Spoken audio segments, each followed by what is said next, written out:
বাংলাদেশের বাইরে পৃথিবীর বিভিন্ন প্রান্তে যেখান থেকে চ্যানেলে দেখছেন আপনাদের সকলকে সাদর আমন্ত্রণ তৃতীয় মাত্রা দেখবার জন্য। সাম্প্রতিক নানা বিষয় নিয়ে আলোচনার জন্য আমার সঙ্গে স্টুডিওতে রয়েছেন আমার বায়ে বসা আছেন বাংলাদেশ জাতীয়তাবাদী দল বিএনপি থেকে নির্বাচিত জাতীয় সংসদ সদস্য মোস্তাফিজুর রহমান বাবুল এবং আমার ডানে রয়েছেন লেখক, সাংবাদিক, অর্থনীতির বিশ্লেষক হাসান মামুন। স্বাগত আপনাদের দুজনকে তৃতীয় মাত্রায়। একটা আলোচনা উঠতে শুরু করেছে যে বাংলাদেশকে আবার রাজনৈতিকভাবে অস্থিতিশীলতার দিকে যাচ্ছে কিনা। অর্থনৈতিকভাবে এমনিতেই অবস্থাটা খুব নাজুক, সেখানে রাজনৈতিক অস্থিতিশীলতা অনেকেই শঙ্কিত। একটা বড় কারণ যে বিরোধী দল হিসেবে যারা আছেন বা বিরোধী জোটে যারা আছেন তারা নানা রকমের হুঙ্কার দিচ্ছেন। যারা ক্ষমতাচ্যুত হয়েছেন 24 অগাস্টে তারা ফেরত আসবার হুঙ্কার দিচ্ছেন। আর সরকার বুঝে হোক না বুঝে হোক বা যে কোনো দুর্বলতার কারণে হোক এই ফাঁদে পা দিতে যাচ্ছে কি না, মিস্টার মোস্তাফিজুর রহমান বাবুল। সরকারের ফাঁদে পা দেওয়ার কোনো সুযোগ নেই। আমি বিশ্বাস করি সরকার ফাঁদে পাও দিবে না। বিরোধী দল হুঙ্কার দিবে, নানা তৎপরতা অপতৎপরতায় লিপ্ত হবে।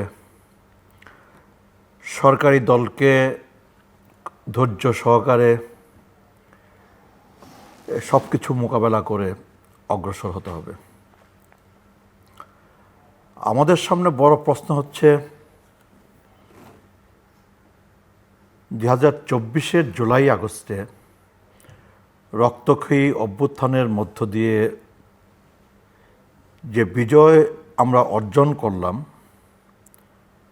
যেই শক্তিকে ফ্যাসিবাদী, যেই শক্তিকে পরাজিত করে, পরাভূত করে, বিতাড়িত করে আমরা যেই বিজয় অর্জন করলাম, সেই বিজয়টাকে যে কোনো মূল্যে রক্ষা করতে হবে।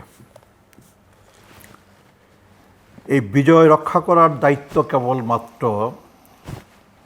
বর্তমান সময়ে সরকারি দলের একার না।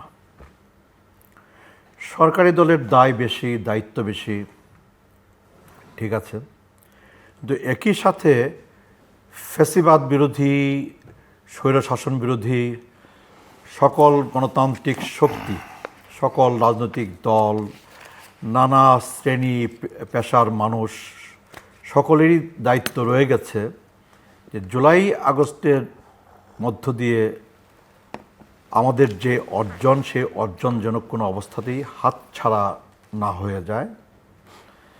আমাদের কোনো ব্যর্থতার কারণে, আমাদের কোনো দুর্বলতার কারণে, আমাদের সৃষ্ট কোনো পরিস্থিতির কারণে যেন পরাজিত শক্তি, বিতাড়িত শক্তি তারা ফিরে আসবার কোনো সুযোগ তারা না পায়।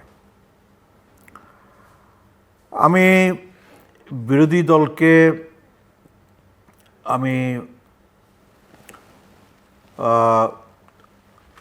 অনুরোধ করেই বলতে চাই আপনার এই অনুষ্ঠানে বসে যে খুব বেশি অস্থিরতা দেখানো বোধ করি ঠিক হচ্ছে না। ধৈর্য হারিয়ে ফেলা বোধ করি ঠিক হচ্ছে না। নানা উদ্ধত্যপূর্ণ উস্কানিমূলক বক্তব্য, কর্মকাণ্ডে ঠিক এই মুহূর্তেই জড়িয়ে পড়াও বোধ করি ঠিক হচ্ছে না। আমি আশা করি যে বিরোধী দল 12ই ফেব্রুয়ারিতে অনুষ্ঠিত জাতীয় সংসদ নির্বাচনের মধ্য দিয়ে জনাব তারেক রহমানের নেতৃত্বে একটি নির্বাচিত সরকার দেশ পরিচালনা করছে। এই সরকারের বয়স মাত্র 5 মাস, 5 মাসের বেশি, প্রায় সামনে 17 তারিখ 6 মাস পুরো হবে।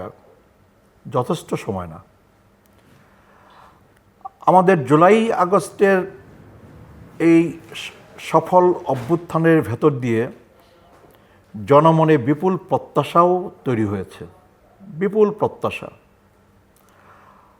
আবার জনজীবনে সংকটের অন্ত নাই, অন্তহীন সংকটের মধ্যে আমাদের দেশ, আমাদের জনগণ। এই অন্তহীন সমস্যা সংকট মোকাবেলা করবার একটা দুরূহ দায়িত্ব কাঁধে নিয়ে বর্তমান সরকার তার যাত্রা শুরু করেছে। জনগণের মধ্যে জুলাই আগস্টের অভ্যুত্থান যে প্রত্যাশা তৈরি করেছে, সেই প্রত্যাশা পূরণ করবার একটা বিরাট দায়িত্ব বর্তমান সরকারের। এবং আমি বিশ্বাস করি বর্তমান সরকার জনমনে সৃষ্ট বিপুল প্রত্যাশা পূরণে আন্তরিক। এবং আমাদের বাংলাদেশের প্রধানমন্ত্রী জনাব তারেক রহমান, উনি তো বাংলাদেশের মাটি স্পর্শ করে উনি বলেছিলেন যে আই হ্যাভ এ প্ল্যান। আমি বিশ্বাস করতে চাই, আমি বিশ্বাস করি, প্রতি মুহূর্তে আমি বিশ্বাস করি, একজন নাগরিক হিসাবে বিশ্বাস করি, সরকারি দলের একজন এমপি হিসাবে বিশ্বাস করি যে আসলেই উনি 16 বছর দেশের বাইরে থেকে এই বাংলাদেশকে নিয়ে ওনার যে ভাবনা, আমাদের রাষ্ট্র বিনির্মাণ করবার জন্যে ওনার যে ভাবনা, আমাদের বাংলাদেশের বুকে একটি ন্যায়ভিত্তিক ন্যায্য রাষ্ট্র ব্যবস্থা বিনির্মাণ করবার ওনার যে ভাবনা, একটি দুর্নীতিমুক্ত, ক্ষুধামুক্ত, দারিদ্র্যমুক্ত, একটা ইনসাফের, ন্যায় বিচারের, নিরাপদ, গণতান্ত্রিক বাংলাদেশ গড়ার ওনার যে ভাবনা, সেই ভাবনাগুলো নিয়েই উনি 16 বছর বাদে জুলাই আগস্টে রক্তক্ষয়ী অভ্যুত্থানের পরে বাংলাদেশের মাটি স্পর্শ করে উনি স্পষ্টতই বলেছেন যে আই হ্যাভ এ প্ল্যান। এবং উনি ওনার সেই প্ল্যান বাস্তবায়নের কাজ উনি শুরু করেছেন। আমি মনে করি যে আমাদের সকলকেই একটু ধৈর্য ধরে ওনাকে ওনার প্ল্যান বাস্তবায়ন করবার জন্য সময় দেওয়া দরকার, অপেক্ষা করা দরকার যে উনি ওনার প্ল্যান কতটা বাস্তবায়ন করছেন, কতটা বাস্তবায়ন করতে পারছেন, তার জন্যে একটু সময় আমরা দিই।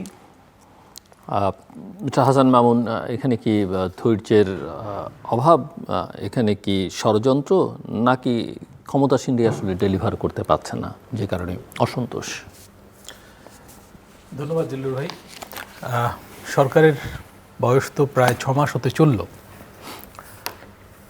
তো 6 মাসের মধ্যে কিছু অঙ্গীকার কিন্তু ছিল,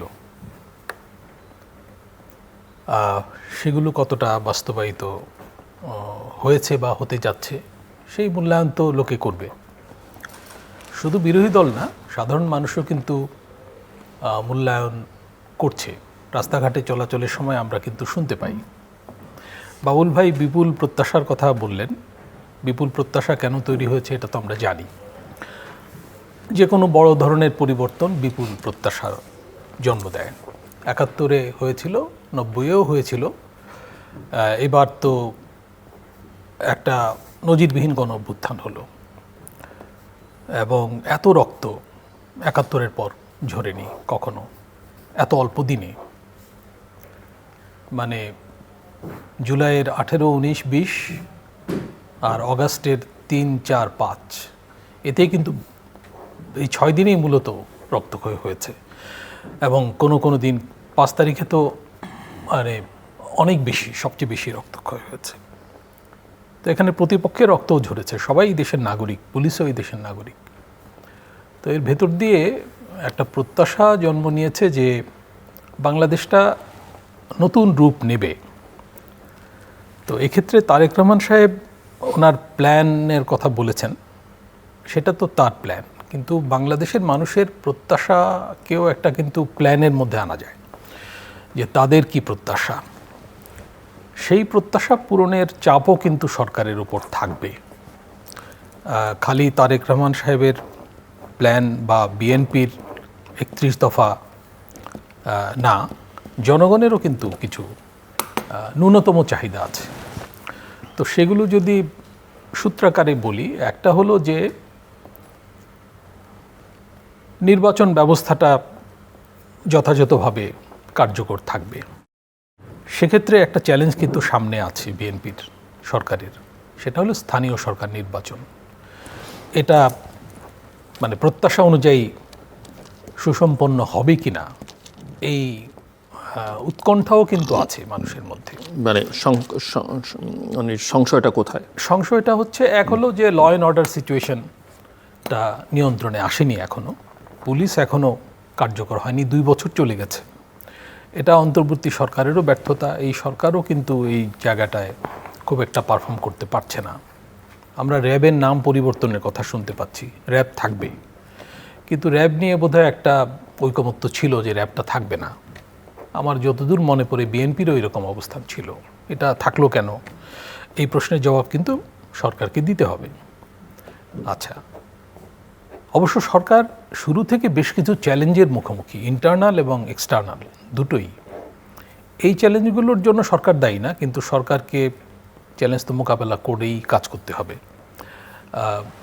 দায়িত্ব নেওয়ার আগেই পরিস্থিতি কতটা বিএনপি পর্যালোচনা করেছে আমি জানি না। যেমন এখন কিছু কিছু জিনিস সামনে আসছে।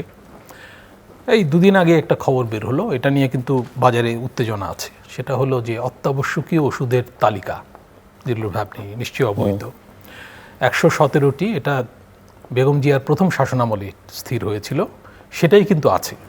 তো অন্তর্বর্তী সরকার সেটা বাড়িয়ে দ্বিগুণের বেশি করেছিল। এখন এখানে নাকি কি প্রক্রিয়াগত ঝামেলা হয়েছে, সেই কারণ দেখিয়ে এটা মন্ত্রিসভায় বাদ হয়ে গেছে। তো হতে পারে যে প্রক্রিয়াগত ঝামেলা বা আদালতের রিট আছে, কিন্তু এইসব খবরে মানুষের মধ্যে সংশয় তৈরি হয় যে সরকার কি জনকল্যাণের পথে আছে কিনা। তারপরে জ্বালানি খাতে বেসরকারি অংশগ্রহণের সুযোগ বাড়ানো উদ্যোগ নেওয়া হয়েছে। এজন্য শোনা যায়, কনস্পিরেসি থিওরি হচ্ছে যে বিপিসির চেয়ারম্যানকে এই জন্য সরিয়ে দেওয়া হয়েছে। আপনি নিশ্চয়ই ফেসবুকে দেখতে পাচ্ছেন এগুলো, বা নিউজও হয়েছে নাকি আমি জানি না। তো এখানে বসুন্ধরাকে নাম ধরেই বলা যায়, কারণ এই নামগুলো তো চলে এসছে মিডিয়াতে, গোপন করার কিছু নাই।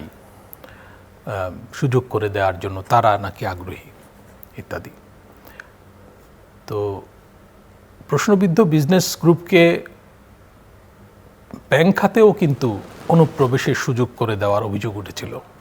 পরে সমালোচনার মুখে মানে রেজলিউশন অ্যাক্ট এটা সংশোধন করা হয়। আরেকটা হলো যে সংস্কারের যে দাবি আছে, আমি জুলাই গণ অভ্যুত্থানের রক্তের ভেতর দিয়ে উত্থিত দাবির কথা বলছিলাম। সংস্কারের দাবিটা তো পুরনো, শুধু জুলাইয়ের না, এটা 90-এও ছিল। এটা প্রথম অন্তর্বর্তী সরকার শাহাবুদ্দিন সাহেবের সরকারের সময়ও ছিল। আমরা জানি ডক্টর রেহমান সোবহান ব্যক্তিগত উদ্যোগে বেশ কয়েকজন অর্থনীতিবিদ পেশাজীবীকে নিয়ে খাতোয়ারি কিছু কাজ করেছিলেন, অনেক কাজ অল্প দিনে। তো সেগুলো নাকি খুলেও দেখা হয়নি। অর্থাৎ সংস্কারের বিষয়টা অনেক পুরনো, এটা বলতে চাচ্ছি। এটা যে ছাত্র জনতা সামনে এনেছে বিষয়টা তা না। বিএনপিও 31 দফা করেছে, এবং এখানে ইনকর্পোরেট করেছে তার যে আন্দোলনের সহযাত্রী তাদের দাবিও। প্রথমে ছিল 28 দফা। তো এইসব ব্যাপারে কিন্তু 6 মাসে কোনো অগ্রগতি হয়নি, বরং অনেকে বলছেন, পত্রপত্রিকায় এসছে, যে যেসব ক্ষেত্রে জবাবদিহিতা বাড়ার সুযোগ আছে সেই সব ক্ষেত্রে বিএনপি আগ্রহ দেখায়নি, যেসব ক্ষেত্রে ক্ষমতা চর্চার সুযোগ আছে সেই সব ক্ষেত্রে আগ্রহ দেখিয়েছে। তো এই সমালোচনাগুলো আছে। আবার এটাও ঠিক, তারেক রহমান সাহেব তার একটা ইমেজ তৈরি করতে পেরেছেন, তার যে একটু নেতিবাচক ইমেজ তো ছিল আমরা জানি, কিংবা এখানে অপপ্রচার করেও ইমেজ তৈরি করা হয়েছিল। উনি তো দীর্ঘদিন দেশে ছিলেন না এবং একতরফা প্রচারণার শিকার হয়েছেন, কোনো সন্দেহ নাই। তো সেখান থেকে উনি কিন্তু বেরিয়ে এসছেন। এখন উনি বেরিয়ে এলেও ওনার দল কতটা বেরিয়ে এসছে এই সমালোচনা কিন্তু বাজারে আছে। সাধারণ মানুষও এই সমালোচনাগুলো করছে, এবং দলের ভেতর থেকেও কেউ কেউ যে বলছেন যে কোনো পরিবর্তন হচ্ছে না তারেক রহমান সাহেব ছাড়া। মির্জা ফখরুল ইসলাম আলমগীর বলেছেন, উনি দলের মহাসচিব। তো এটাকে নেতিবাচক ইতিবাচক দুভাবেই দেখা যায়, যে দলের ভেতর থেকে তো একটা ভয়েস আছে, আবার উনি কিন্তু সম্ভাব্য রাষ্ট্রপতি হিসেবে আলোচিত। তো এই ধরনের মানুষ রাষ্ট্রপতি হলে মানুষ খুশি হবে, কোনো সন্দেহ নাই। কিংবা আমাদের ভারপ্রাপ্ত রাষ্ট্রপতি ওই দিন যে ফেস করেছেন একটা অপ্রীতিকর পরিস্থিতি, যেভাবে ব্রিলিয়ান্টলি উনি বলেছেন যে আবার মুক্তিযুদ্ধ করব প্রয়োজন হলে, এবং উনি এটাও বলেছেন যে এটা কোনো ডকুমেন্টারি হয়নি, তাই না? উনি মানে সরকার প্রধানের মুখের দিকে তাকিয়ে থাকেননি, উনি নিজে থেকেই বলে দিয়েছেন তাৎক্ষণিকভাবে যে এখানে আবু সাইদ নাই, বেগম জিয়া নাই, তো এটা কিসের ডকুমেন্টারি, তাই না? তো এইসব ডকুমেন্টারি কারা বানিয়েছে, কারা এইসব প্রজেক্ট পেয়েছে, এইসব প্রশ্ন কিন্তু বাজারে আছে। এবং বিএনপির মধ্যে যে সফট পাওয়ারের ঘাটতি আছে, এটাও কিন্তু এই ঘটনায় এটা ঐতিহাসিক প্রকাশ পেল। হ্যাঁ, এটা ঐতিহাসিকভাবেই আছে। তো বিএনপিকে তো শুধু মানে নির্বাচনী জয় নিয়ে বসে থাকলে চলবে না, তার সব পাওয়ার জি। তৈরি করতে হবে এবং তার যে প্রত্যাশা আছে যে দ্বিতীয়বারও ক্ষমতায় আসা এবং দীর্ঘমেয়াদী প্ল্যান বাস্তবায়ন করা, 31-34 সাল পর্যন্ত প্ল্যান আছে বাংলাদেশকে $1 ট্রিলিয়ন অর্থনীতি নিয়ে যাওয়া। তো সেজন্য তো দীর্ঘমেয়াদী পরিকল্পনা লাগবে এবং সেগুলো বাস্তবায়নের জন্য আবার নির্বাচনী বিজয়ের মাধ্যমে আসার। তো আমি বলতে চাই যে 6 মাস বেশি সময় না, কিন্তু 6 মাসের মধ্যে পথরেখাটা পরিষ্কার করার সুযোগ আছে এবং সেই সুযোগটা বোধহয় বিএনপি খুব একটা পায়নি, নেয়ওনি। আবার 6 মাস 1/10 সময় কিন্তু প্রায় জি, শেষ। মিস্টার মুস্তাফিজুর রহমান। না, 12ই ফেব্রুয়ারির নির্বাচনের পরে 17ই ফেব্রুয়ারিতে আপনার সরকার শপথ নিয়ে সরকার পরিচালনা শুরু করেছে। এই 6 মাসে কিন্তু সরকারের ইতিবাচক পদক্ষেপ অনেক আছে। যেমন বাংলাদেশের রাজনীতির ইতিহাসে নির্বাচনের আগে সকল রাজনৈতিক দল নির্বাচনী ইস্তেহার ঘোষণা করেন। বিএনপি নির্বাচনের আগে ভীষণ 2030 অনেক আগে জাতির সামনে হাজির করেছিল। বেগম খালেদা জিয়া করছিলেন, আমাদের প্রিয় নেত্রী বেগম খালেদা জিয়া হাজির করেছিলেন। বিএনপি 27 দফা কর্মসূচি হাজির করেছিল এবং সর্বশেষ সমমনা রাজনৈতিক দলগুলোর সাথে আলাপ আলোচনার ভিত্তিতে 31 দফা রাষ্ট্র মেরামতের কর্মসূচি বিএনপি উত্থাপন করেছে। তারপর জুলাই আগস্টের অভ্যুত্থান সংগঠিত হয়েছে। অভ্যুত্থানের পরে অভ্যুত্থানে অংশগ্রহণকারী সকল রাজনৈতিক দলের উপস্থিতিতে দীর্ঘ আলাপ আলোচনার ভিত্তিতে জুলাই সনদ প্রণীত হয়েছে। বিএনপি জুলাই সনদে স্বাক্ষর করেছে। বিএনপি জুলাই সনদে স্বাক্ষর করেছেন নানা ইস্যুতে নোট অফ ডিসেন্ট সহ। কিন্তু অভিযোগ হচ্ছে বাস্তবায়নে আগ্রহ নেই। জুলাই সনদে বিএনপি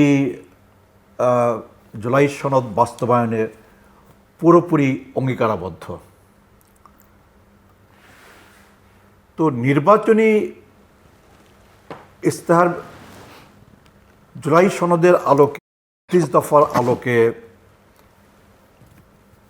27 দফার আলোকে কি ভীষণ 2030 আলোকে নির্বাচনের প্রাক্কালে বিএনপির পক্ষ থেকে যে নির্বাচনী ইস্তেহার দেওয়া হয়েছে, নির্বাচনের পরে এই 6 মাসের মধ্যেই বিএনপি তার দেওয়া ইস্তেহারে ঘোষিত অনেক কর্মসূচি বাস্তবায়িত করে চলেছে।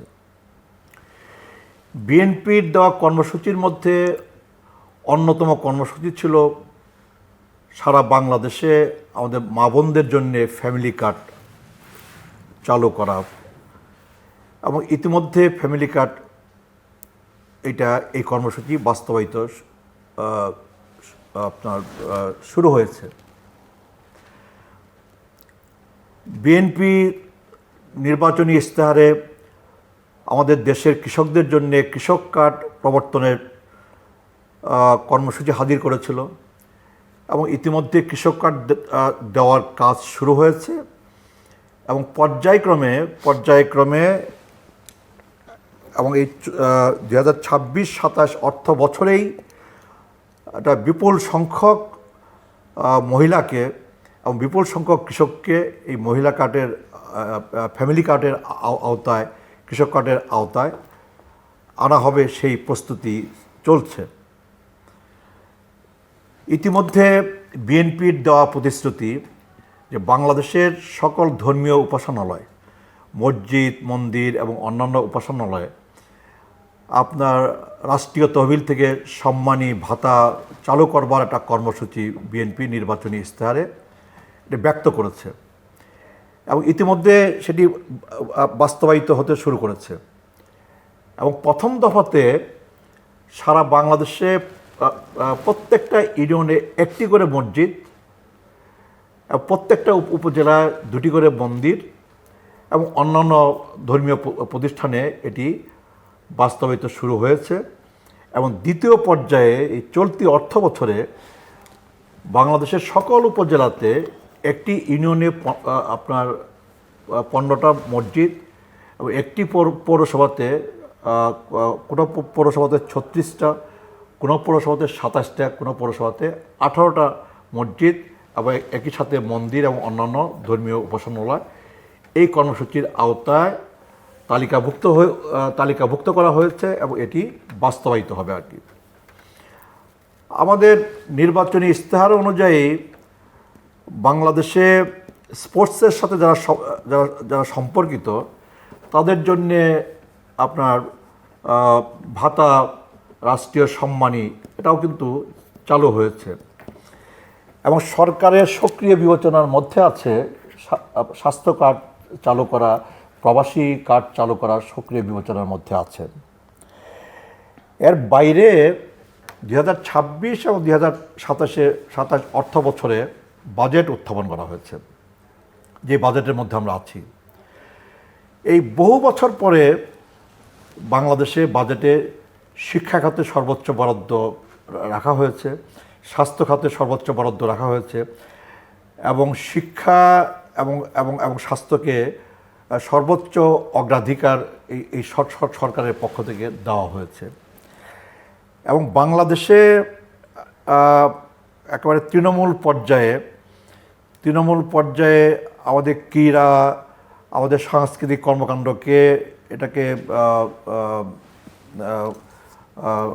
কর্মকাণ্ডকে আরও জোরদার করা, আরও প্রসারিত করার জন্যে নানা কর্মসূচি সরকারের পক্ষ থেকে গ্রহণ করা হয়েছে। নতুন করে স্পোর্টস, প্রাইমারি স্কুলের বাচ্চাদের নিয়ে football tournament, president gold cup, প্রধানমন্ত্রী গোল্ড কাপ ইত্যাদি নানা কর্মসূচি, নানা ইতিবাচক কর্মসূচি গ্রহণ করা হয়েছে যাতে করে এইসব ইতিবাচক কর্মকাণ্ডের মধ্য দিয়ে আমাদের বাংলাদেশে আমাদের শিক্ষার্থীদের, আমাদের তরুণ সমাজকে আমাদের সমাজের যে নানা নেতিবাচক যে প্রবণতা আছে, নেতিবাচক যে কর্মকাণ্ড আছে, সেই নেতিবাচক কর্মকাণ্ডের জায়গা থেকে আমাদের তরুণ সমাজ, আমাদের শিক্ষার্থীদেরকে যেন খেলার মাঠে নানা ইতিবাচক কর্মকাণ্ডে, ক্রীড়া সাংস্কৃতিক কর্মকাণ্ডে যেন বেশি বেশি করে সম্পৃক্ত করা যায়, তার জন্য কিন্তু বর্তমান সরকারের উদ্যোগ, প্রচেষ্টার কোনো কিন্তু ঘাটতি নাই।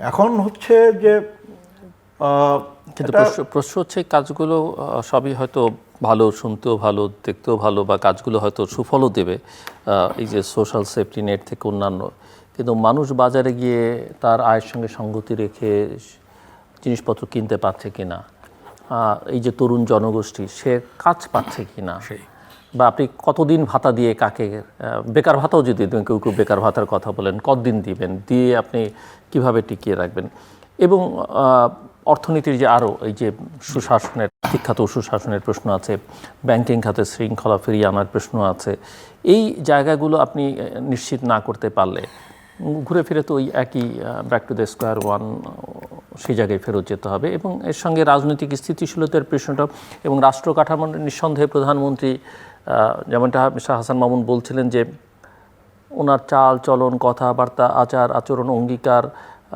কোনো কিছুর মধ্যেই মানুষের মধ্যে কোনো সংশয় নেই, এবং উনি অন্তত 6 মাসে এটা এস্টাবলিশ করতে পেরেছেন যে ওনার এটা ফেক না, মেকি না, উনি মিন করছেন।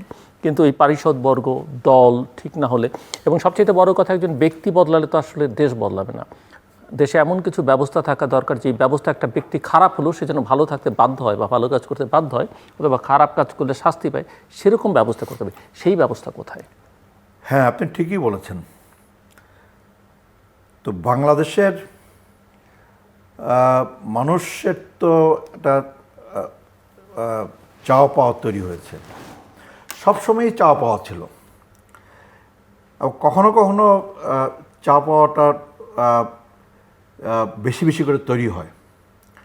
৭১-এর মুক্তিযুদ্ধের মধ্য দিয়ে অনেক বেশি মানুষের মধ্যে প্রত্যাশা তৈরি হয়েছিল।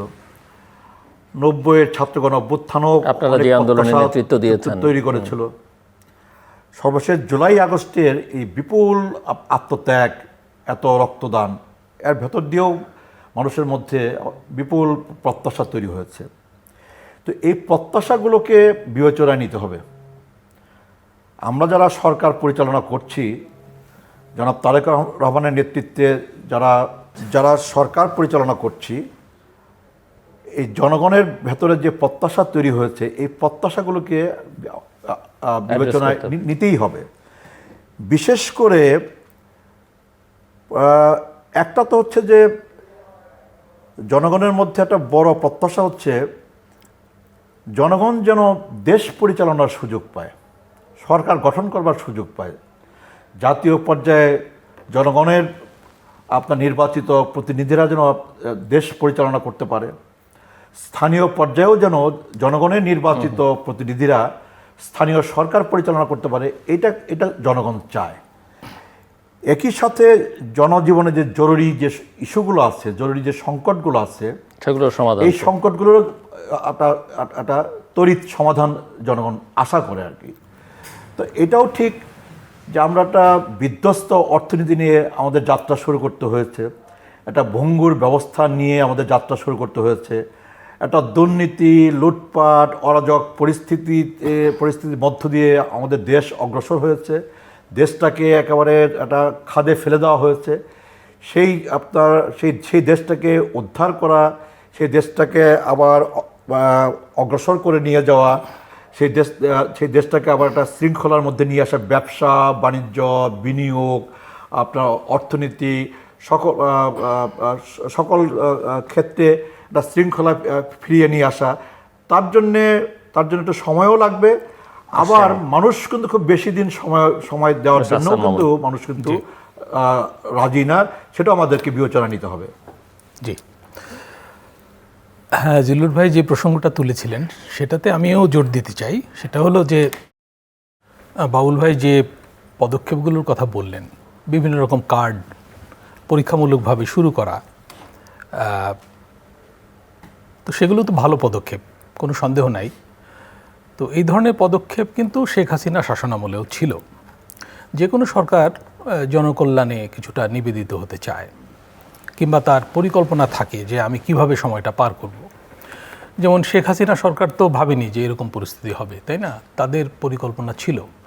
যেমন গ্যাস পরিস্থিতি মোকাবেলায় তারা তো 2টা টার্মিনাল প্রতিষ্ঠা করেছিল এবং আরও 2টা টার্মিনাল প্রতিষ্ঠার কিন্তু অনুমোদন ছিল। তার মানে তাদের একটা প্ল্যান ছিল যে গ্যাসের চাহিদা বাড়বে, কিভাবে এটার পরিপূরণ হবে।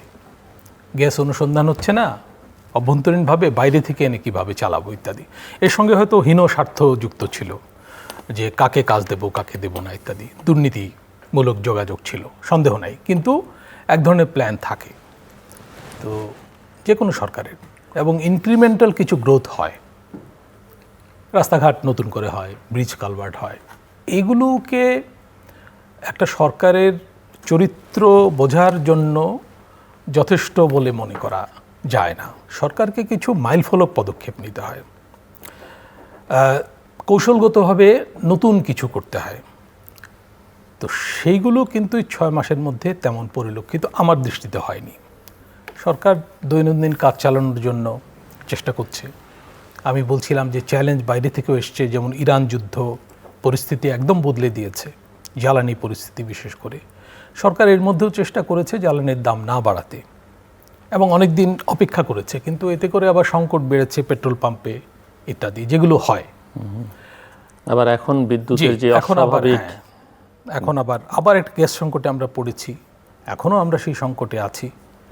আচ্ছা, এখানে অন্তর্বর্তী সরকারও কন্ট্রিবিউট করেছে, তারা হাসিনা সরকারের উদ্যোগগুলো বাদ দিয়ে দিয়েছে, কিন্তু নতুন করে উদ্যোগ নেয়নি। যেমন বলা হচ্ছে তারা যদি একটা টার্মিনালও প্রতিষ্ঠার উদ্যোগ নিতেন, তাহলে এতদিনে আমরা কিন্তু সেটা চালু করতে পারতাম, একটা নষ্ট হলে আরেকটা কাজে লাগতো, এবং পরিস্থিতি এইরকম বিপর্যয়কর হতো না। তো আমি জানি না যে বিএনপিরও প্রস্তুতি ছিল কিনা যে আমরা তো দেশ পরিচালনার দায়িত্ব পেতে যাচ্ছি বা পাবো, তা আমরা কেমন দেশ পাচ্ছি।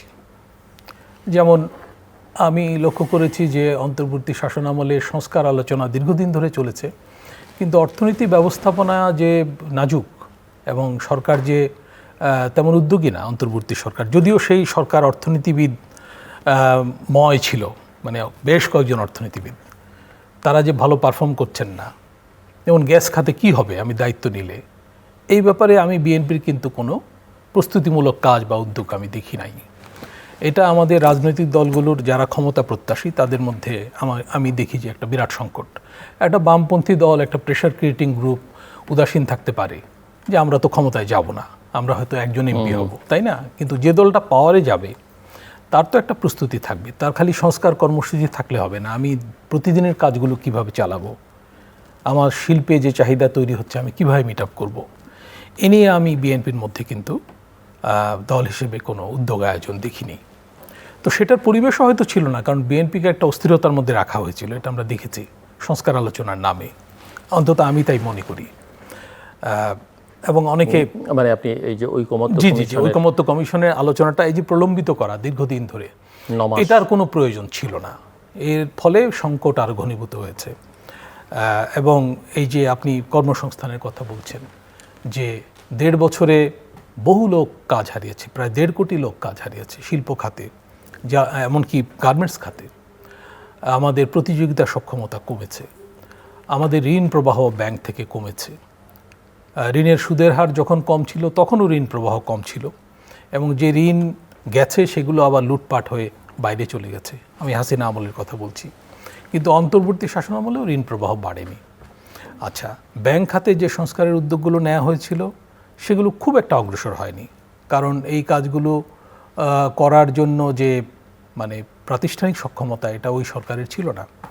আমি মানে সালেউদ্দিন আহমদ স্যারের ইন্টারভিউ দেখছিলাম, সেখানে উনি বলেছেন যে ওনারা কেন কাজ করতে পারেননি। 2টা কথা বলেছেন, একটা হলো যে প্রশাসন থেকে পর্যাপ্ত সহায়তা ওনারা পাননি, আর একটা হচ্ছে তাদের কোনো দল ছিল না, ফলে দলীয় শক্তিটা ছিল না, যেমন এনবিআর রিফর্ম করতে পারেননি। আচ্ছা, তো এনবিআর রিফর্মের দায়িত্বটা কিন্তু এই সরকারের ঘাড়ে এখন পড়তেছে। বিরাট রাজস্ব লক্ষ্যমাত্রা, কিন্তু এনবিআরের অবস্থা ভালো না, এনবিআর রিফর্ম করতে হবে, এবং এটা ঘিরে আইএমএফের সঙ্গে সম্পর্কের সংকট চলছে। আচ্ছা, আর বাবুল ভাই যেগুলো বললেন সরকার করছে সেগুলো কিন্তু খরচের খাত সবগুলোই। আপনি যত কার্ড বিতরণ করবেন খরচ বাড়বে। আচ্ছা, তো এই খরচ কোত্থেকে আসবে সেটা একটা প্রশ্ন। মানে এটা কি ব্যাংক লোন থেকে আমি দেব, নাকি বিদেশ থেকে লোন দেবো ইত্যাদি।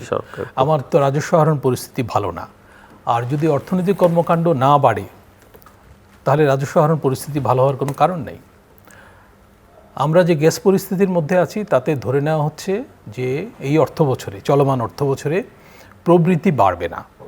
আইএমএফ এর মধ্যে বলেছে যে 3 থেকে 3.5% মতো প্রবৃদ্ধি হতে পারে, এর নিচেও নেমে যেতে পারে।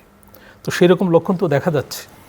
এই উদ্যোক্তারা যেসব কথা বলছেন যে অন্যান্য সব সমস্যা বাদ, শুধু গ্যাসের কারণে তাদের যে সংকট ফেস করতে হচ্ছে সেটার কি হবে।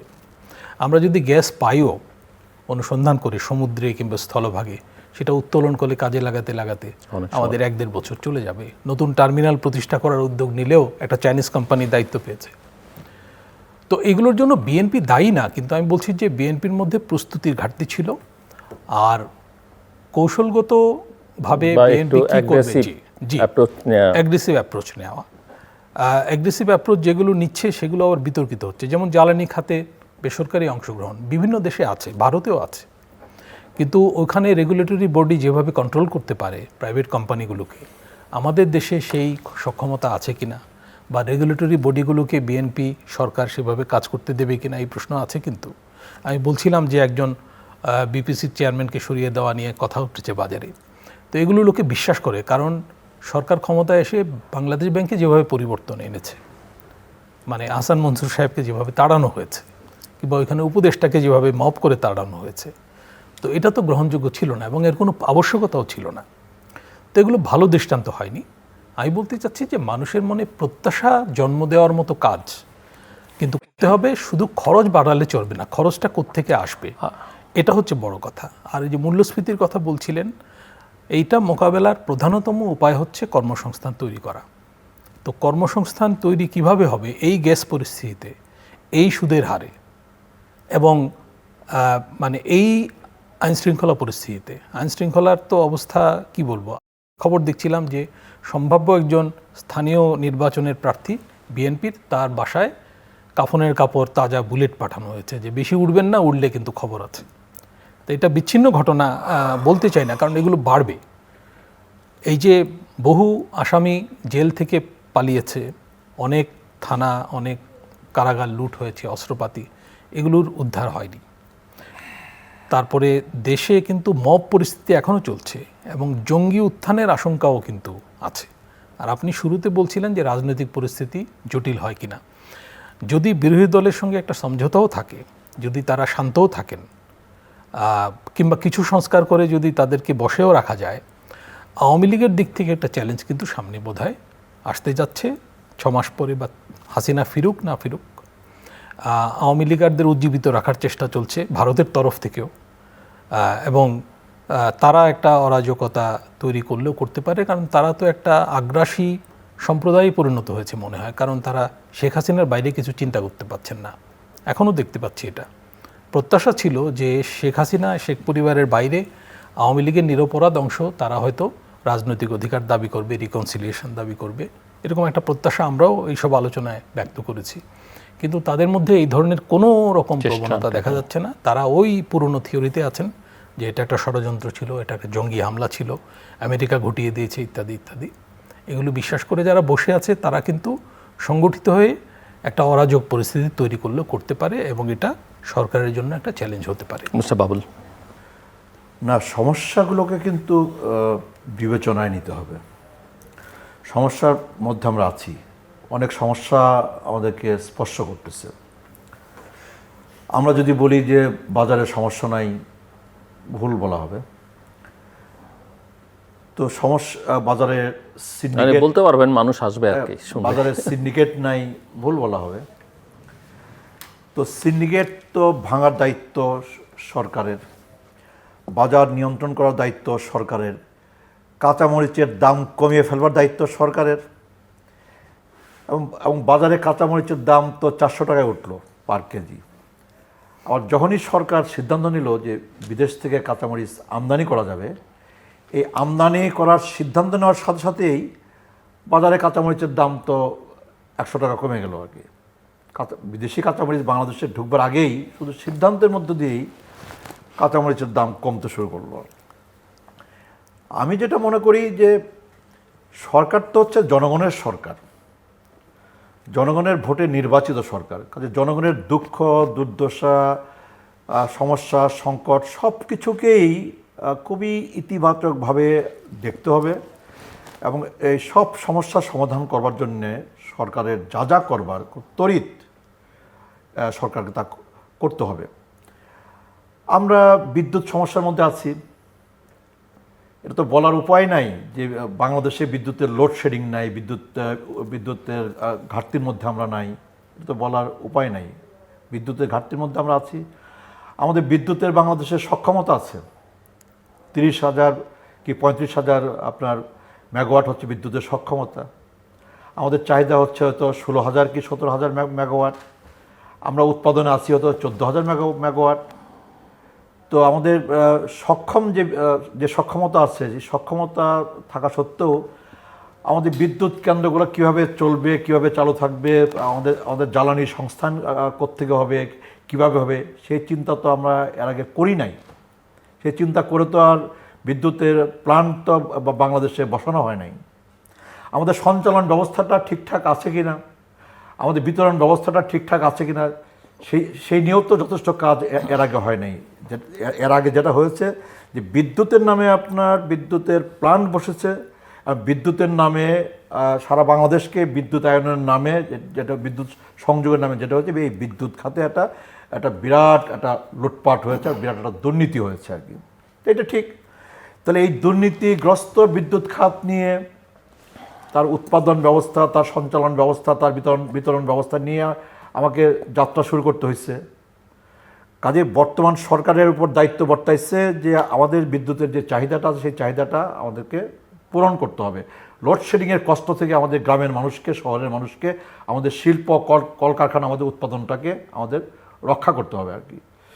তো এখন দেখবার বিষয় হচ্ছে যে আপনার সরকার বসে আছে কিনা, সরকারের মাথা ব্যথা আছে কিনা, সরকার সমস্যাটাকে আমলে নিচ্ছে কিনা, বিবেচনা নিচ্ছে কিনা, সরকার এই জায়গাটাতে এক্সপার্টদের সাথে আপনার বৈঠক করতেছে কিনা, দেশে বিদেশে নানা উদ্যোগ, আমাদের জ্বালানি সংকট সমাধান করবার জন্যে, আমাদের গ্যাস সংকট সমাধান করবার জন্যে আপনার নানা সোর্স থেকে আপনার নানা সোর্সের সাথে আপনার যোগাযোগ করা, তাদেরকে কানেক্ট করবার আপনার উদ্যোগ সরকারের দিক থেকে যথেষ্ট আছে কিনা সেটা হচ্ছে আমাদের দেখবার বিষয়। তো আমি তো মনে করি যে আপনার হ্যাঁ, যে 2024-এর আপনার রক্তক্ষয়ী অভ্যুত্থান একটা বড় রাজনৈতিক পট পরিবর্তন। আবার 2026-এর নির্বাচনের পরে 6 মাস জনাব তারেক রহমান বাংলাদেশের প্রধানমন্ত্রী, ওনার ক্যাবিনেটের নতুন পুরনোদের নিয়ে হচ্ছে এই ক্যাবিনেট। তো দেখবার বিষয় হচ্ছে যে জনাব তারেক রহমান রাষ্ট্র পরিচালনায় উনি নতুন, সরকার পরিচালনায় উনি নতুন, কিন্তু আমি যেটা শুরুতেই বলেছি যে উনি একটা প্রস্তুতি নিয়ে উনি বাংলাদেশে উনি পদার্পণ করেছেন এবং একটা প্রস্তুতি পর্ব সম্পন্ন করেই উনি সরকার পরিচালনায় হাত দিয়েছেন। ওনার টিম উনি গঠন করেছেন। আমি বিশ্বাস করতে চাই এটা দক্ষ, যোগ্য, মেধাবীদের নিয়েই উনি টিম গঠন করেছেন। তো এখন হচ্ছে মানে বিশ্বাস করতে চান না 6 মাস পরে আপনার এটা অবজারভেশনের উপর? এটা আমি বিশ্বাস করতে চাই এবং নিঃসন্দেহে উনি 6 মাসের মাথায় গিয়ে উনি মূল্যায়ন করবেন, আপনার উনি প্রয়োজনীয় সিদ্ধান্ত নেবেন। তো এটা দেশ পরিচালনা করার জন্যে, সরকার পরিচালনা করার জন্যে, একটা ব্যবস্থাকে বদলে ফেলার জন্যে কিংবা একটা নতুন ব্যবস্থা দাঁড় করাবার জন্যে একটা সরকার প্রধানের কিন্তু একটা বিরাট ভূমিকা আছে। সরকার প্রধানের একটা বিরাট ভূমিকা। সরকার প্রধানের তার আন্তরিকতা, তার সদিচ্ছা, তার সততা, তার দক্ষতা, তার যোগ্যতা, তার আপনার মানুষের প্রতি তার দায়বদ্ধতা, জনগণের প্রতি তার দায়বদ্ধতা, তার মমত্ববোধ, তার দাসত্ববোধ, তার ইমানি শক্তি, এই সব কিছু কিন্তু খুব ইম্পর্টেন্ট। তো আমি তো মনে করি যে জনাব তারেক রহমান মাননীয় প্রধানমন্ত্রী এই গত 6 মাসে ওনার যে কর্মকাণ্ড, সরকার পরিচালনায় উনি যে ইমেজটা, উনি যে ভাবমূর্তি উনি প্রতিষ্ঠা করেছেন আপনার, যেটা জনমনে বিপুলভাবে প্রশংসিত হচ্ছে, এবং উনি তো বসে নাই, উনি এমন কোনো সেক্টর নাই যে সেক্টর নিয়ে প্রতিদিনই আপনার উনি ওই সেক্টরের সাথে যারা সম্পৃক্ত, ওই সেক্টরে যাদের দক্ষতা আছে, যোগ্যতা আছে, মেধা আছে, দেশের ভেতরে হোক আর দেশের বাইরে হোক, তাদেরকে নিয়ে কিন্তু উনি কিন্তু বৈঠক করছেন, উনি কিন্তু বসছেন এবং বসে একটা করে আপনার ইস্যু কিন্তু উনি আপনার সলভ করার চেষ্টা করতেছেন আর কি। আমাদের আপনার গ্যাসের সংকট আছে, আপনার গ্যাসের অনুসন্ধান আমাদের নাই। আমাদের জ্বালানির সংকট আছে, আপনার জ্বালানির সোর্স নাই। তো জ্বালানির সোর্স আপনার বের করার জন্যে উনি তো আপনার নানা অ্যাভিনিউ আপনার ওপেন করবার চেষ্টা করতেছেন। উনি তো গ্যাসের অনুসন্ধান করবার জন্যে উনি তো সাগরে আপনার সমতলে গ্যাস অনুসন্ধান করবার জন্য তো উনি তো আপনার নানা সিদ্ধান্ত, নানা পদক্ষেপ ইতিমধ্যে গ্রহণ করেছেন। এবং আপনার আমি যেটা মনে করি যে বাংলাদেশে কর্মসংস্থান সৃষ্টি করা, তার জন্যে বিনিয়োগ আপনার বৃদ্ধি করা, দেশের ভেতরে আমাদের বিনিয়োগকারীদেরকে উৎসাহিত করা এবং দেশীয় শিল্প উদ্যোক্তারা যেন আপনার বিনিয়োগে উৎসাহিত হন, তারা যেন বিনিয়োগে এগিয়ে আসেন, তার জন্য তো আমাদের 2026-27 অর্থ বছরের বাজেটে তো আপনার যথেষ্ট আপনার সুযোগ তৈরি করা হয়েছে দেশীয় আপনার শিল্প উদ্যোক্তাদের বিনিয়োগে উৎসাহী করবার জন্যে, আগ্রহী করবার জন্যে, এটা বিনিয়োগকে আরও সহজ করবার জন্যে নানা আপনার সুযোগ সুবিধা, সাপোর্ট আপনার তৈরি করা হয়েছে। একই সাথে আপনার বিদেশি বিনিয়োগ আকৃষ্ট করবার জন্যে, সেটা আপনার আমেরিকান বিনিয়োগ হোক, চাইনিজ বিনিয়োগ হোক, অন্যান্য ইউরোপের বিনিয়োগ হোক কিংবা অন্যান্য দেশে বিনিয়োগ হোক, সেই বিনিয়োগকারীদেরকে বাংলাদেশে বিনিয়োগে আকৃষ্ট করবার জন্যও তো আপনার সরকারের পক্ষ থেকে নানা উদ্যোগ, নানা বৈঠক, নানা সফর, নানা আপনার তৎপরতা, এটা তো আপনার অব্যাহত আছে। আরেকটা হচ্ছে যে বাংলাদেশের ভেতরে একান্ত আমাদের বাংলাদেশের ভেতরে এই আমার ঢাকা শহরে আমরা আপনার ট্রাফিক আপনার যেই আপনার অব্যবস্থাপনা, ট্রাফিক সংকট যেটা আছে, এই ট্রাফিক সংকট সমাধান করবার জন্যে, ট্রাফিক ব্যবস্থাপনা উন্নত করবার জন্যে আপনি তো উনি তো ওনার তো ইনিশিয়েটিভ আছে তো আমি মনে আবার আপনার ঢাকা শহরটাকে পরিচ্ছন্ন করবার জন্যে, আপনার ঢাকা শহরটাকে আপনার বাসযোগ্য করবার জন্যে পরিবেশ প্রকৃতি, তার জন্য তো ওনার উদ্যোগ, ওনার কর্মসূচির তো কোনো কমতি নাই। আমি বলতে চাই যে আমাদের সরকার প্রধান জনাব তারেক রহমান, ওনার ব্যক্তিগত যে উদ্যোগ, মানে দেশ আপনার পরিচালনায় এবং আপনার রাষ্ট্র গঠনে ওনার ব্যক্তিগত যে উদ্যোগ, সেই উদ্যোগের কারণে আমার মনে হয় যে আমরা আস্থা রাখতে পারি, আমরা একটু সময়ও আমরা দিতে পারি। যে আমার মনে হয় যেহেতু উনি আন্তরিক, ওনার সততা নিয়ে কোনো প্রশ্ন উত্থাপন এখন পর্যন্ত কেউ করেন নাই, ওনার আন্তরিকতা নিয়ে কেউ প্রশ্ন উত্থাপন করেন নাই, ফলে আমার মনে হয় যে উনি সবাইকে তো সম্পৃক্ত করতে চান। কেবল উনি একলা না, কেবল বিএনপি দলীয় যারা আছেন কেবল তাদের নিয়েই উনি থাকতে চান, এর বাইরেও যারা আছেন আমাদের সমাজের নানা শ্রেণী পেশার মানুষ, যোগ্য মেধাবী ব্যক্তিবর্গ যারা যে যেখানে আছেন সবাইকে নিয়েই তো উনি আলাপ আলোচনা করে, আমাদের ব্যবসায়ী সমাজ, আমাদের সুশীল সমাজ, আমাদের নাগরিক সমাজ, সবাইকে নিয়ে আলাপ আলোচনা করেই কিন্তু উনি এই দেশটাকে কিন্তু আপনার অগ্রসর করতে চান। আসছি আপনার কাছে হাসান মামুন, আমরা শেষের দিকে, তো 3-4 মিনিট সময় আপনার জন্য ক্লোজিং। জি জিলুর ভাই, আমি ওই প্রশ্নেই আবার জোর দেবো, সেটা হচ্ছে বিএনপির সম্ভবত নির্বাচনী ইশতেহারে ছিল 18 মাসের মধ্যে 1 কোটি কর্মসংস্থান দেশে, আর 1 মেয়াদে দেশের বাইরে 1 কোটি লোক পাঠানো। এটা হচ্ছে স্ট্র্যাটেজিক্যালি খুবই গুরুত্বপূর্ণ বিষয় আমাদের দেশে। যদি অ্যাম্বিশাস বটে, তবে অ্যাম্বিশন তো থাকতে হবে। আবার এটাও ঠিক যেটা বলছিলাম যে কোন কনটেক্সটে আমি এই পরিকল্পনাগুলো করছি সেটার মূল্যায়ন যথাযথ কিনা সেটাও দেখতে হবে। আমি বলছিলাম যে আমাদের যে জ্বালানি নিরাপত্তার পরিস্থিতি, সেখান থেকে বের হওয়াটা আমাদের 1-1.5-2 অর্থ বছরে বোধহয় সম্ভব হবে না। আমাদের অর্থমন্ত্রী কিন্তু বলেছেন যে স্থিতিশীলতা তৈরি করতেই 2 বছর লাগবে, তারপরে হচ্ছে পুনর্গঠন, পুনর্জাগরণ, মানে 1 মেয়াদ চলে যাবে। সেজন্য বিএনপির যে কর্মসূচি আছে, যেমন $1 ট্রিলিয়ন অর্থনীতিতে পৌঁছানো 2034-এর মধ্যে, সেজন্য আমাদের মানে প্রবৃদ্ধি বাড়াতে হবে। এই প্রবৃদ্ধি দিয়ে হবে না, আরও বেশি হারে। আবার এই প্রবৃদ্ধিকে একটু অন্তর্ভুক্তিমূলক করতে হবে যাতে দরিদ্র জনগোষ্ঠী লাভবান হয়, এবং সেটা শুধু কার্ড বিতরণ করে হবে না। এটা দিয়ে মোটামুটি খাইয়ে পরিয়ে বাঁচিয়ে রাখা যাবে, কিন্তু এটা দিয়ে উন্নয়ন হবে না, অর্থাৎ তার শ্রেণীগত উত্তরণ হবে না। সেজন্য তার টেকসই এবং ডিসেন্ট কর্মসংস্থানের ব্যবস্থা লাগবে। আর আমাদের মানে বৈদেশিক সম্পর্কটাও কিন্তু বিএনপির জন্য চ্যালেঞ্জিং। আমরা তো লক্ষ্য করছি যে ভারতের সঙ্গে সম্পর্ক তলানিতে, মানে এটা তলানিতে ছিল, আরও তলানিতে যাওয়ার আশঙ্কা তৈরি হয়েছে।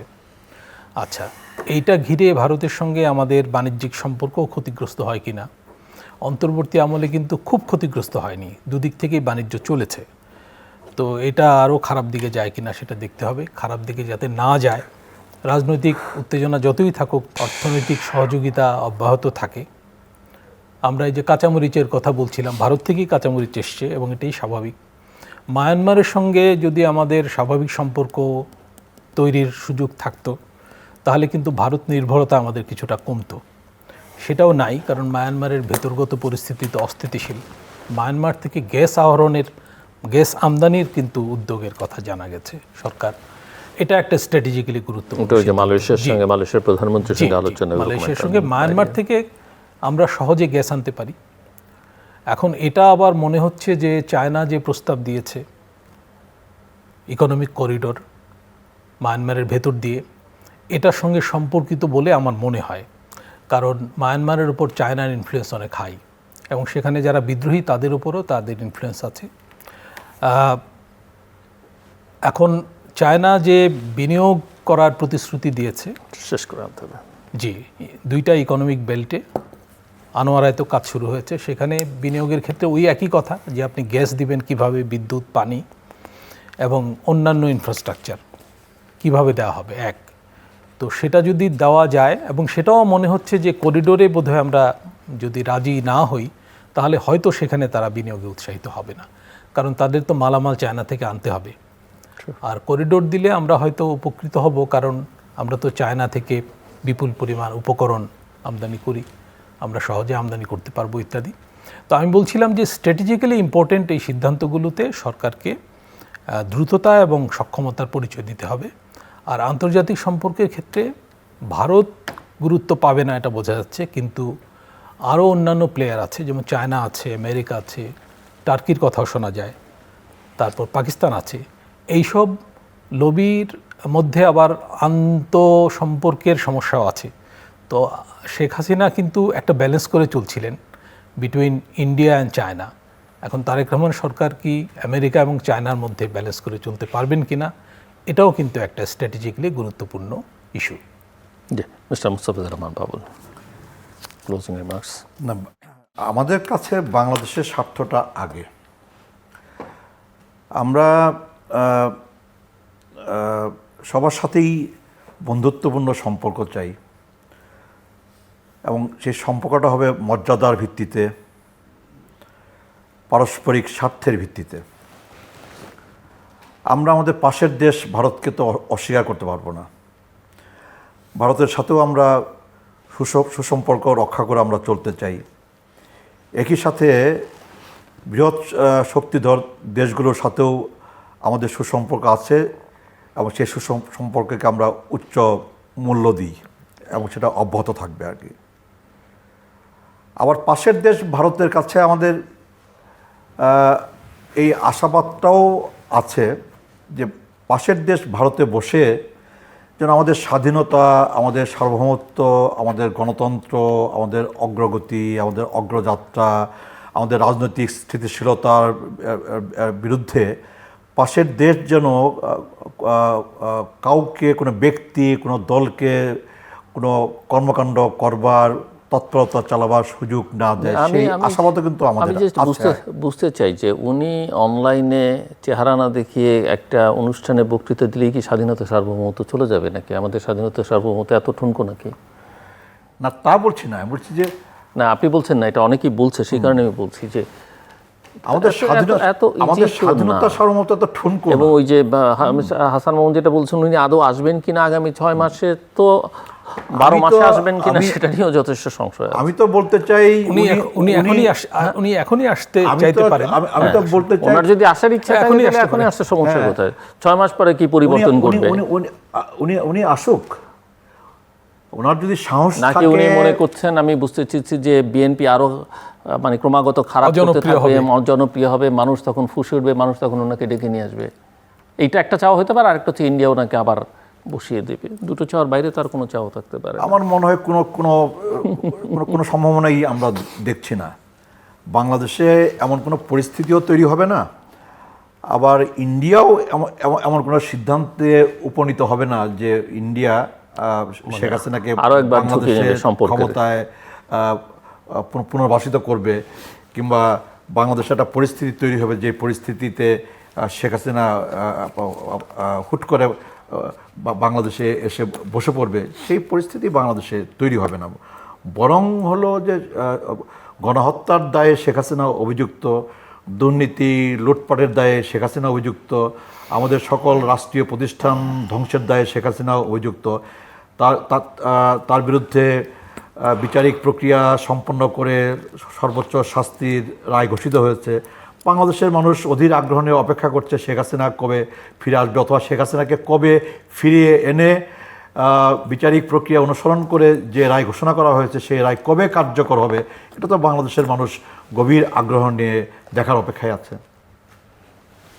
দর্শক, অনুষ্ঠানের শেষ প্রান্তে আমরা সামাজিক যোগাযোগ মাধ্যম ফেসবুক, এক্স এবং ইউটিউবে তৃতীয় মাত্রা লাইভ স্ট্রিম হচ্ছে আপনারা দেখতে পারেন। টেলিভিশন পর্দায় দেখতে না পারলে যে কোনো সময় যে কোনো স্থান থেকে ইউটিউবে তৃতীয় মাত্রা চ্যানেলটি সাবস্ক্রাইব করে পুরো পর্বগুলো আপনারা দেখতে পারেন। মিস্টার হাসান মাহমুদ এবং মিস্টার মুস্তাফিজুর রহমান বাবুল, অসংখ্য ধন্যবাদ এই আলোচনা শুনবার জন্যে। দর্শক, সব কথার মূল কথা যে দেশের রাজনৈতিক অর্থনৈতিক উন্নয়ন প্রক্রিয়ায় জনগণের অংশগ্রহণকে নিশ্চিত করতে হবে। যখনই কোনো সরকার দল জনগণকে উপেক্ষা করে, বিপদটা তার অনেক কাছাকাছি চলে আসে। আরেকটা হচ্ছে যে আমাদের রাজনীতিতে অর্থনীতি সুশাসন নিশ্চিত করবার দিকে মনোযোগ দিতে হবে। সরকারকে অনেক বেশি প্রোঅ্যাক্টিভ হতে হবে, সেটা লক্ষণীয়। রিঅ্যাক্টিভ হলে চলবে না সরকারকে, আর সরকারকে ডেলিভার করতে হবে। শুধুমাত্র পলিসি আছে, প্ল্যান আছে, এগুলো বললে হবে না, তাকে আসলে ইমপ্লিমেন্ট করতে হবে। তার যা আছে, যতটুকু প্ল্যান আছে সেটাকে ইমপ্লিমেন্ট করে দেখাতে হবে এবং জনগণ যেন তার সুফল ভোগ করতে পারে। অন্যথায় এগুলো কথার মধ্যে সীমাবদ্ধ থাকবে, তাতে অন্তত জনগণের সহায়তা সমর্থন যেটা এখন পর্যন্ত আর আছে সেটা হয়তো দিনে দিনে কমতে থাকবে। আর এটাকে শক্তিশালী করতে চাইলে, বন্ধনকে সুদৃঢ় করতে চাইলে সরকারকে আবারও বলি যে তাকে ডেলিভার করতে হবে। আমাদের সঙ্গে থাকবার জন্য অসংখ্য ধন্যবাদ। আপনাদের সবার জন্য শুভকামনা।